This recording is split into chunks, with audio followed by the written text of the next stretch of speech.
요나서 5번째 시간입니다. 3장 1절 여호와의 말씀이 두 번째로 요나에게 임하니라. 일어나 저 큰 성 니느웨로 가서 내가 내게 명령한 바를 그들에게 선포하라. 요나가 여호와의 말씀대로 일어나서 니느웨로 가니라. 니느웨는 사흘 동안 걸을 만큼 하나님 앞에 큰 성읍이더라. 요나가 그 성읍에 들어가서 하루 동안 다니며 외쳐 40일이 지나면 니느웨가 무너지리라. 니느웨는 사흘 동안 걸을 만큼 큰 성읍이었지만 그는 하루 동안만 외쳤습니다. 요나는 하나님 말씀에 순종하지 않은 것도 아니었지만 온전히 순종한 것도 아니었기 때문에 그는 착하고 충성된 종이 아니라 악하고 게으른 종이 분명합니다. 그랬음에도 불구하고 5절 니느웨 사람들이 하나님을 믿고 금식을 선포하고 높고 낮은 자를 막론하고 굵은 베옷을 입은지라. 그 일이 니느웨 왕에게 들림에 왕이 보좌에서 일어나 왕복을 벗고 굵은 베옷을 입고 제 위에 앉으니라. 세계 최강대국 아수르 왕이 약소국 이스라엘에서 온 촌뜨기 선지자의 선포에 자신의 인간적인 지위, 아수르 왕이 아니라 영적인 지위, 죄인에 불과하다는 것을 시인했습니다. 5절 니느웨 사람들이 높고 낮은 자를 막론하고 7절 왕과 대신들이 8절 사람이든지 짐승이든지 전부 몽땅 모두 다 회개하는 놀라운 역사가 일어났습니다. 범정부 차원에서 높게는 왕으로부터 낮게는 짐승들까지 동참시키는 회개 운동이 일어났습니다. 한 나라가 통째로 간절히 회개하는 역사상 최대 규모의 집단 회개였고 이스라엘에서도 볼 수 없었던 짐승들에게도 금식을 시키고 굵은 베옷까지 입히는 사상 초유의 일이었습니다. 아주 소극적인 요나가 히브리어 5단어 너무 단순한 메시지를 단 하루 매우 짧은 시간 동안만 개떡같이 전했음에도 불구하고 그 하나님 말씀을 니느웨 사람들은 찰떡같이 알아들었습니다. 9절 하나님이 뜻을 돌이키시고 그 진노를 그치사 우리가 멸망하지 않게 하시리라. 그렇지 않을 줄을 누가 알겠느냐? 누가 알겠느냐? 구원의 주도권은 용서를 구하는 죄인에게 있는 것이 아니라 용서를 해주시는 하나님께 있기 때문에 오직 믿음으로 알파부터 오메가까지 주님을 전적으로 의지해야 한다는 의미입니다. 오늘 본문 요나서 4장 1절부터 5절입니다. 요나가 매우 싫어하고 성내며 여호와께 기도하여 이르되 여호와여 내가 고국에 있을 때에 이러하겠다고 말씀하지 아니하였나이까. 그러므로 내가 빨리 다시스로 도망하였사오니 주께서는 은혜로우시며 자비로우시며 노하기를 더디하시며 인애가 크시사 뜻을 돌이켜 재앙을 내리지 아니하시는 하나님이실 줄을 내가 알았음이니이다. 여호와여 원하건대 이제 내 생명을 거두어 가소서. 사는 것보다 죽는 것이 내게 나음이니이다 하니 여호와께서 이르시되 내가 성내는 것이 옳으냐 하시니라. 요나가 성읍에서 나가서 그 성읍 동쪽에 앉아 거기서 자기를 위하여 초막을 짓고 그 성읍에 무슨 일이 일어나는가를 보려고 그 그늘 아래에 앉았더라. 아멘. 1절 요나가 매우 싫어하고 성내며 하나님은 보편적 세계 구원을 위해 일하시는 분이지만 유대인들은 편협한 자기 민족 구원만 추구합니다. 요나는 매우 싫어하고 하나님께 성낼 정도로 절대 넘어서는 안 될 선을 넘고 있습니다. 요나가 매우 싫어하고 성내며 히브리어 직역은 그 일이 요나에게 큰 악처럼 보였고 그는 분노하였다. 그 일이 요나에게 큰 악처럼 보였고 그는 분노하였다. 요나가 보기에는 하나님이 자신을 니느웨로 보내셔서 그들에게 회개를 촉구하는 것은 악한 일이었다는 것입니다. 급기야 스스로 하나님 자리에 올라 하나님이 하시는 일을 자기 느낌과 생각대로 악하다고 판단하는 세상에서 가장 지독한 죄를 범합니다. 이 히브리어 직역으로 이해를 해야 되는데 우리 한국어 성경으로는 이런 느낌을 가질 수가 없죠. 정신이 나가지 않고서야 어떻게 이런 막말을 내뱉을 수 있겠습니까? 2절 여호와께 기도하여 이르되 여호와여 내가 고국에 있을 때에 이러하겠다고 말씀하지 아니하였나이까? 그러므로 내가 빨리 다시스로 도망하였사오니 네 이럴 줄 알았습니다. 제가 니느웨에 와서 하나님 복음을 선포하면 이방인들은 회개하고 하나님은 용서해 주실 줄을 이미 다 알고 있었습니다. 개돼지 같은 이방인들이 회개를 한다고 해서 다 용서해 주시다니 정말 대단하십니다. 대단해. 제가 이럴 줄 알고 그렇게 먼 다시스로 도망갔던 게 아닙니까? 하나님께 비아냥 그리고 그분이 니느웨에 베푸는 긍휼은 부당한 악이라 하더니 자기가 다시스로 도망간 행동은 합당한 선이라고 우깁니다. 2절 주께서는 은혜로우시며 자비로우시며 노하기를 더디하시며 인애가 크시사 뜻을 돌이켜 재앙을 내리지 아니하시는 하나님이신 줄을 내가 알았음이니이다. 알기는 정말 찰떡같이 알고 있지만 말은 아주 개떡같이 내뱉고 있습니다. 하나님은 우리 이스라엘이 하나님을 잘 섬긴다면 원수 아수르뿐 아니라 모든 대적들을 멸망시킬 거라 약속하셨음에도 불구하고 왜 멸망은커녕 니느웨를 용서하십니까? 요나는 이스라엘을 향한 하나님 사랑만 알았을 뿐 그 사랑의 내용은 전혀 모르고 있습니다. 주께서는 은혜로우시며 자비로우시며 노하기를 더디하시며 인애가 크시사. 출애굽했던 이스라엘 백성들이 시내산에 도착해 하나님과 언약을 맺은 직후 모세가 40일 동안 시내산 언약 계약 문서 10계명 두 돌판을 받기 위해 하나님 영광이 임재한 시내산 위로 올라갔습니다. 출애굽기 32장 1절 백성이 모세가 산에서 내려옴을 더딤을 보고 아론에게 말하되 우리를 위하여 우리를 인도할 신을 만들라.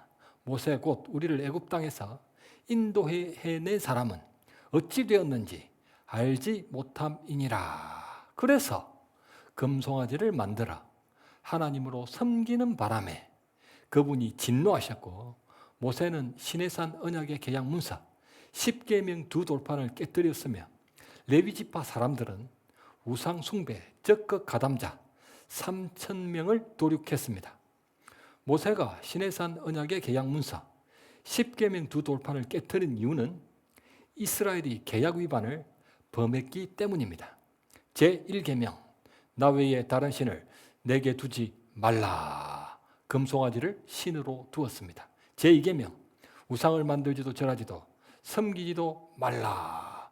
금송아지 우상을 만들고 절하고 섬겼습니다. 제3계명 내 이름을 망령되이 부르지 말라. 쓰기는 금송아지라 쓰고 부르기는 하나님이라 불렀습니다. 10계명 두 돌판이 깨뜨려진 것은 시내산 언약의 파기를 의미하는 것이었습니다. 그럼에도 불구하고 하나님은 10계명 두 돌판을 다시 친히 새겨주시면서 그 언약을 회복시켜 주셨습니다. 성경 말씀 출애굽기 34장 6절과 7절입니다. 여호와께서 그의 앞으로 지나시며 선포하시되 여호와라 여호와라 자비롭고 은혜롭고 노하기를 더디하고 인자와 진실이 많은 하나님이라. 인자를 천대까지 베풀며 악과 가실과 죄를 용서하리라.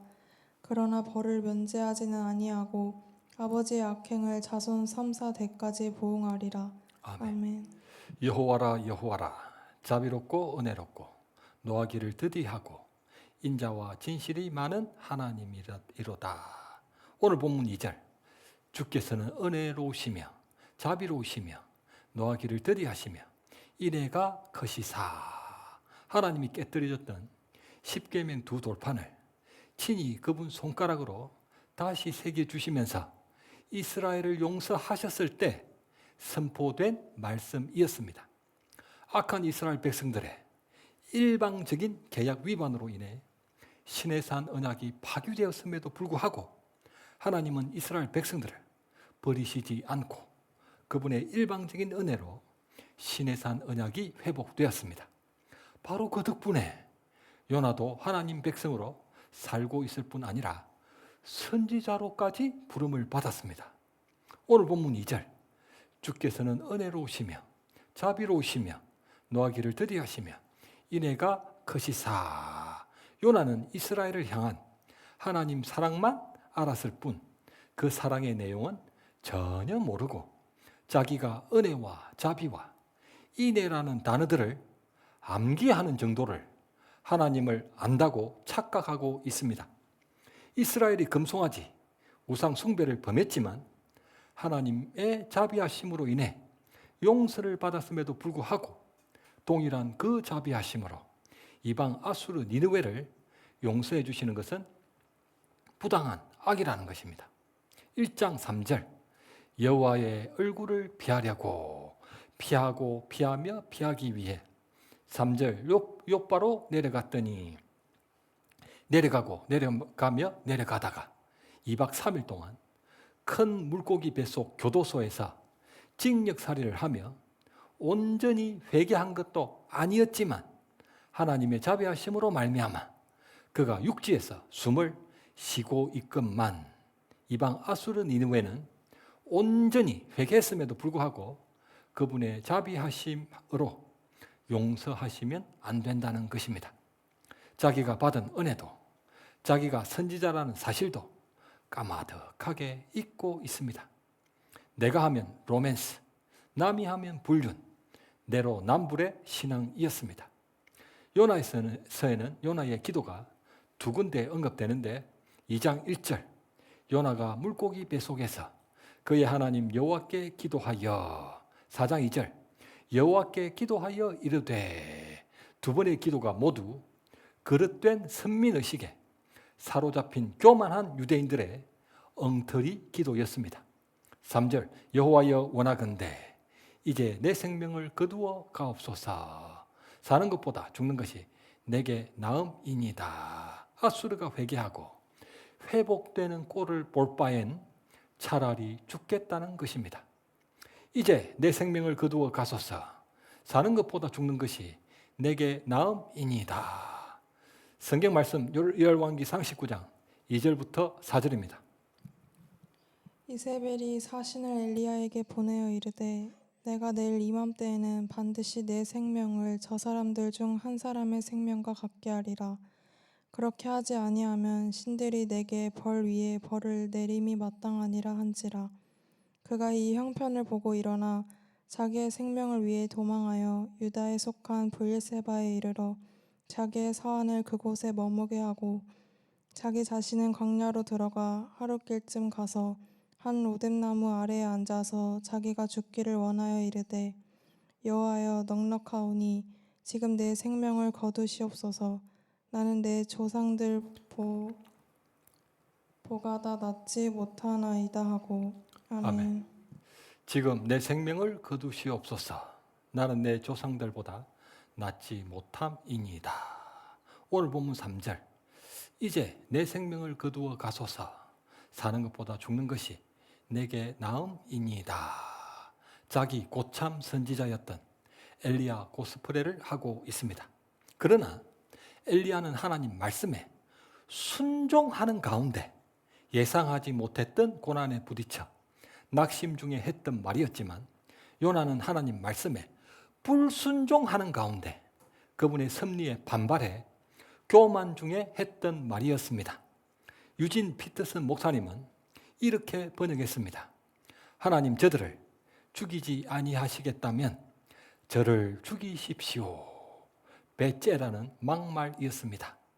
아수르가 멸망당하지 않도록 하나님이 용서하시는 일에 요나가 1등 공신이 되었으니 그가 동족 이스라엘 백성들에게 애국 선지자가 아니라 매국 선지자로 찍힐 것이기 때문에 사는 것보다 죽는 것이 내게 나음이니이다.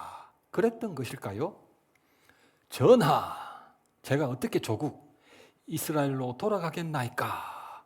차라리 여기서 죽여 주시옵소서. 4절 여호와께서 이르시되 내가 성내는 것이 옳으냐? 요나가 성읍에서 나가서 그 성읍 동쪽에 앉아 거기서 자기를 위하여 초막을 짓고 그 성읍에 무슨 일이 일어나는가를 보려고 그늘 아래에 앉았더라. 4절 내가 성내는 것이 옳으냐? 요나는 하나님 질문에 어떤 대꾸도 하지 않고 성읍에서 등을 보이며 나가버렸습니다.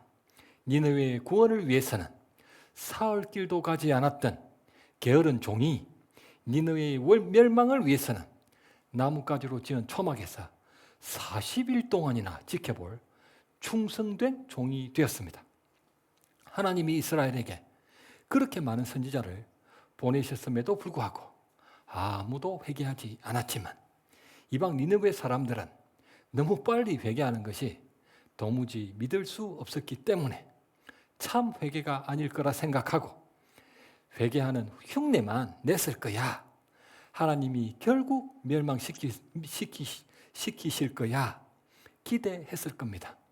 절대 포기하지 않는 고집도 보통 똥고집이 아니었습니다. 오늘 본문 6절부터 11절입니다. 하나님 여호와께서 박넝쿨을 예비하사 요나를 가리게 하셨으니 이는 그의 머리를 위하여 그늘이 지게 하며 그의 괴로움을 면하게 하려 하심이었더라. 요나가 박넝쿨로 말미암아 크게 기뻐하였더니 하나님이 벌레를 예비하사 이튿날 새벽에 그 박넝쿨을 갉아먹게 하심에 시드니라. 해가 뜰 때에 하나님이 뜨거운 동풍을 예비하셨고 해는 요나의 머리에 쪼임에 요나가 혼미하여 스스로 죽기를 구하여 이르되 사는 것보다 죽는 것이 내게 나으니이다 하니라. 하나님이 요나에게 이르시되 내가 이 박넝쿨로 말미암아 성내는 것이 어찌 옳으냐 하시니 그가 대답하되 내가 성내어 죽기까지 할지라도 옳으니이다 하니라. 여호와께서 이르시되 내가 수고도 아니하였고 재배도 아니하였고 하룻밤에 나다가 하룻밤에 말라버린 이 박넝쿨을 아꼈거든. 하물며 이 큰 성읍 니느웨에는 좌우를 분별하지 못하는 자가 12만여 명이요 가축도 많이 있나니 내가 어찌 아끼지 아니하겠느냐 하시니라. 아멘. 6절 하나님 여호와께서 박넝쿨을 예비하사 요나를 가리게 하셨으니 이는 그의 머리를 위하여 그늘이 지게 하며 그의 괴로움을 면하게 하려 하심이었더라. 요나가 박넝쿨로 말미암아 크게 기뻐하였더니 박은 잎사귀가 넓고 잎이 많은 식물이라 그늘이 지게 만들어 더위의 괴로움을 면하게 했기 때문에 요나가 기뻐하고 크게 기뻐했습니다. 7절 하나님이 벌레를 예비하사 이튿날 새벽에 그 박넝쿨을 갉아먹게 하심에 시드니라. 해가 뜰 때 하나님이 뜨거운 동풍을 예비하셨고 홍해를 마른 땅이 되게 하셨던 그 뜨거운 동풍이 불었을 것입니다. 해는 요나의 머리 쪼임에 요나가 혼미하여 스스로 죽기를 구하여 이르되 사는 것보다 죽는 것이 내게 나으니이다. 그는 처음에는 니느웨가 사라지지 않는다는 것에 대해 하나님께 화를 내고 막말을 내뱉었는데 이번에는 박넝쿨이 사라져버리는 것에 대해 그분께 화를 내고 막말을 내뱉습니다. 9절 하나님이 요나에게 이르시되 내가 이 박넝쿨로 말미암아 성내는 것이 어찌 옳으냐? 그가 대답하되 내가 성내어 죽기까지 할지라도 옳으니이다. 3절 내 생명을 거두어 가소서. 사는 것보다 죽는 것이 내게 나음이니이다. 8절 스스로 죽기를 구하여 사는 것보다 죽는 것이 내게 나으니이다. 9절 내가 성내어 죽기까지 할지라도 자식이 자기를 낳아준 아버지 하나님께 걸핏하면 죽여달라는 막말이 입에 달렸습니다. 자기를 죽여달라는 말은 그냥 해본 말이 아니었습니다. 1장 12절 나를 들어 바다에 던지라. 아버지 말씀에 순종할 바엔 차라리 죽어버리겠다고 이미 목숨도 던졌습니다. 9절 어찌 옳으냐 내가 옳으니이다. 아버지 말씀에 한마디도 물러서지 않고 바락바락 대들며 그분 가슴에 대못을 박는 아주 못된 자식입니다. 10절 여호와께서 이르시되 내가 수고도 아니하였고 재배도 아니하였고 하룻밤에 났다가 하룻밤에 말라버린 이 박능쿨을 아꼈거든.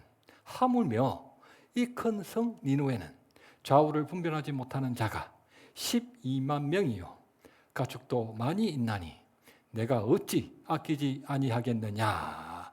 좌우를 분별하지 못하는 자는 신발 좌우를 분별하지 못해 왼쪽과 오른쪽 신발을 맨날 바꿔 신는 어린아이 같은 자들을 가리킬 것입니다. 그렇게 본다면 일반적으로 어린아이가 인구 분포의 약 20%를 차지한다고 여기기 때문에 이 니느웨 전체의 인구는 좋기 60만에서 100만 정도가 됩니다. 그러나 학자들은 당시 현실을 감안해 좌우를 분별하지 못하는 자들을 상징적으로 영적인 미숙자로 보고 니느웨 전체 인구가 12만 명 정도일 거라 추정합니다. 내가 창조하지도 보살피지도 않은 이 박능쿨을 아끼는데 하물며 나 여호와가 창조하고 보살펴왔던 니느웨를 어찌 아끼지 않겠느냐. 요나서는 하나님의 수사학적 질문으로 마무리됩니다. 마치 하나님이 야곱과의 씨름에서 야곱을 씨름판에 내리꽂는 듯한 장면처럼 요나가 더 이상 할 말이 없도록 만들어 버리신 것입니다. 요나가 뭐라 답했을까요? 두 가지 견해가 있습니다.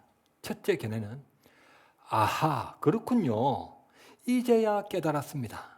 입이 100개라도 할 말이 없습니다. 요나가 돌이켜 회개하고 하나님께 오직 믿음으로 순종하는 착하고 충성된 종이 되었기 때문에 요나서가 성경으로 남을 수 있었다는 것입니다.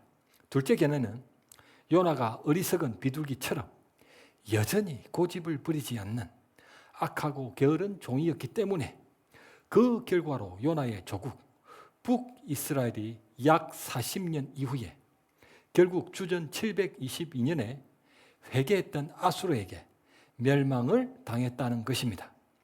혹시 요나는 회개했다 해도 북이스라엘은 멸망을 당했기 때문에 회개하지 않았던 게 분명합니다. 하나님의 첫째 질문 4절 네가 성내는 것이 옳으냐? 둘째 9절 네가 성내는 것이 어찌 옳으냐? 셋째 11절 내가 어찌 아끼지 아니하겠느냐?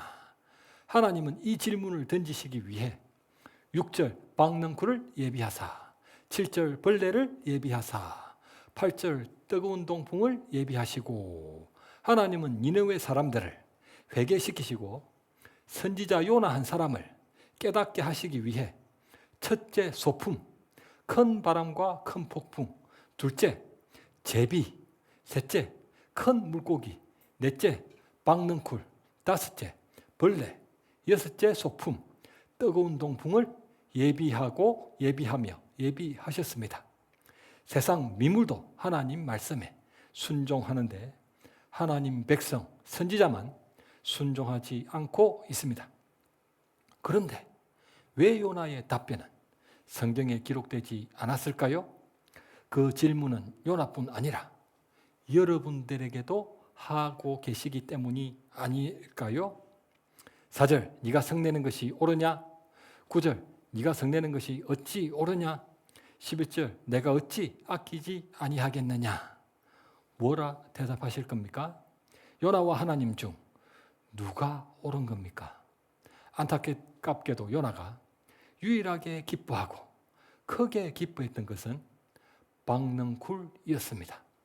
그가 하나님께 부름받은 유대인 중 유대인 참 선지자였다면 그가 기뻐해야 할 것은 박능쿨이 아니라 거룩과 사랑의 하나님 뜻이어야 했습니다. 요나의 뜻은 니느웨의 심판이었지만 하나님의 뜻은 니느웨의 구원이었습니다. 그분 뜻을 증거하는 선지자나 된다는 사람의 기쁨이 기껏 박능쿨 육적인 것이었습니다. 창세기 3장 그들의 눈이 밝아져 자기들이 벗은 줄을 알고 무화과나무 잎을 엮어 치마로 삼았더라. 박능쿨은 안개처럼 사라지는 무화과 치마 같은 세상 것들을 상징합니다. 그렇다면 하나님이 기뻐하시는 것은 무엇입니까? 스가랴 3장 17절 너희 하나님 여호와가 너희 가운데 계시니 그는 구원을 베푸실 전능자이시라.